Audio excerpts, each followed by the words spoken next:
नमस्कार मंडळी, अरुणाच रेसिपी या युट्यूब चॅनलला आपलं सर्वांचं खूप खूप स्वागत आहे. आणि आता बाहेर पावसाळा सुरू झालाय बघा. पावसाळा म्हटलं की आपल्याला भजी वडापाव गरमागरम असं खायला आणि त्याच्यासोबत चहा तर खूप आवडतं. असं बाहेर असं बाल्कनीत बसायचं आणि मस्त पावसाची मजा घ्यायची आणि गरम गरम भज्यांची पण मजा घ्यायची.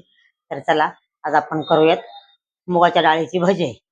गरमागरम आता पावसाळा लागला म्हणजे आपण रोज खूप सारे वेगवेगळ्या पद्धतीचे भजे करत जाऊ आणि रोज खात जाऊ पावसाचं चहा सोबत. तर चला, सुरुवात करूया आपण भजे करायला. तर इथे बघा, आपण भजे करण्यासाठी मी 1 ते 1.5 तास मूग डाळ भिजून घेतलेली आहे. कारण मूग डाळ पटकन भिजते, अगदी 1 तासात पण भिजते किंवा तुम्ही जास्त वेळ पण 1 ते 1.5 तास भरपूर होतो भिजायला. हलकी असते त्यामुळे पटकन भिजते ती. बघा, तर मस्त अशी आपली मूग डाळ भिजलेली आहे आता 1 ते 1.5 तासात. आणि इथे मी 1 पाव मूग डाळ घेतलेली आहे. आता आपण हिला स्वच्छ धुवून घेऊ आणि जरा चाळणीत थोडीशी निथळून देऊ. आपण डाळ स्वच्छ धुवून घेतली. आता आपण ती जरा निथळायला ठेवू थोडा वेळ.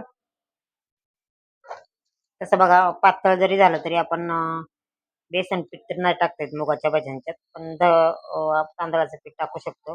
पण चांगली जर डाळ निथळून घेतली ना, तर मग बिलकुल डाळीत पाणी राहत नाही. कारण मुगाची डाळ हे पाणी जास्त शोषते पटकन. तर अशी आपण एक 5 ते 10 मिनिटं निथळून देऊ बघा.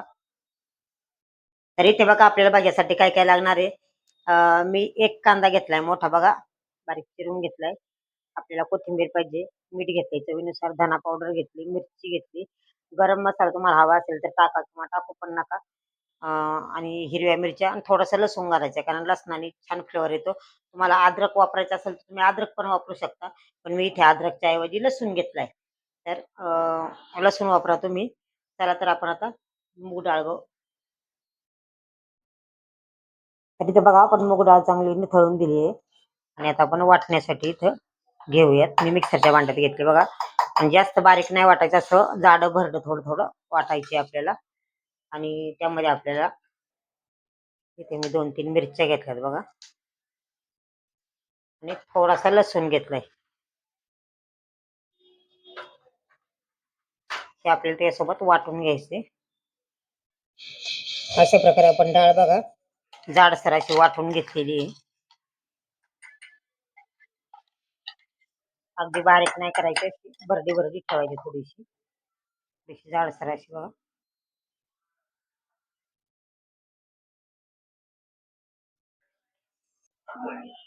तर इथे बघा, आपण बारीक चिरलेला कांदा टाकू. थोडीशी धना पावडर घेतलेली आहे मी.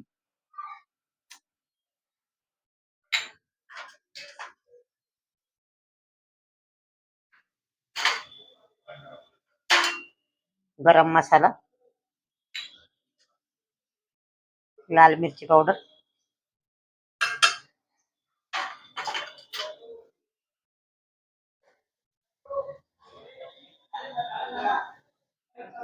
चवीनुसार मीठ,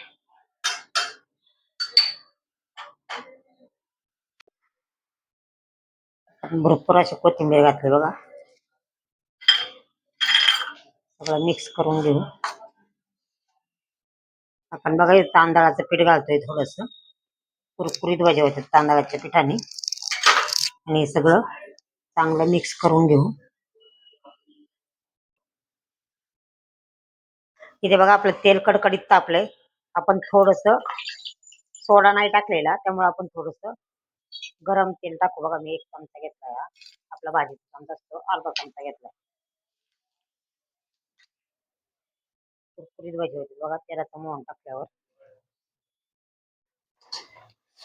इथे बघा, असे आपण सुरुवातीला तेल आपलं थोडं कडक झालं होतं आणि भजे टाकल्यानंतर जरा मीडियम फ्लेम केली, त्यामुळे भजे आतून चांगले म्हणजे तळले जातात, असे क्रिस्पी क्रिस्पी होतात. कारण आपल्या कुरकुरीत क्रिस्पी भज्या करायचे बघा.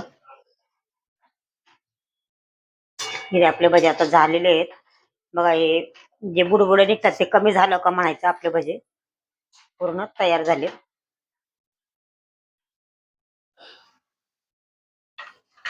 बघा, आपले कुरकुरीत असे भजे झालेले आहेत. आपण अशा पद्धतीने सगळे भजे तळून घेऊयात.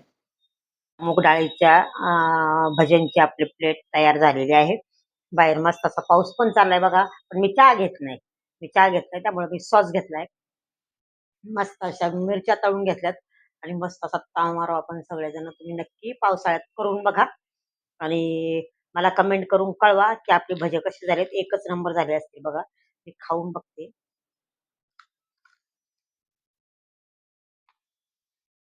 आवाज येत असेल तुम्हाला, कुरकुरीत झाले बघा.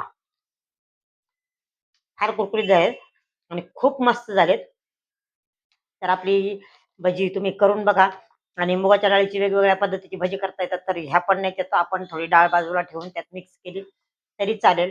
ती पण भजी छान होतात कुरकुरीत. तर आपली ही जी मी जाडं भरडं वाटलंय ते पण फार कुरकुरीत भजी झाले. थोडं तांदळाचं पीठ ॲड केलंय. तुम्हाला आता दाखवलंय तर तुम्ही नक्की आपली ही रेसिपी ट्राय करा आणि कशी झाली मला कमेंट करून कळवा. आणि आपल्या चॅनेलला लाईक, शेअर, सबस्क्राईब करायला अजिबात विसरू नका. नमस्ते.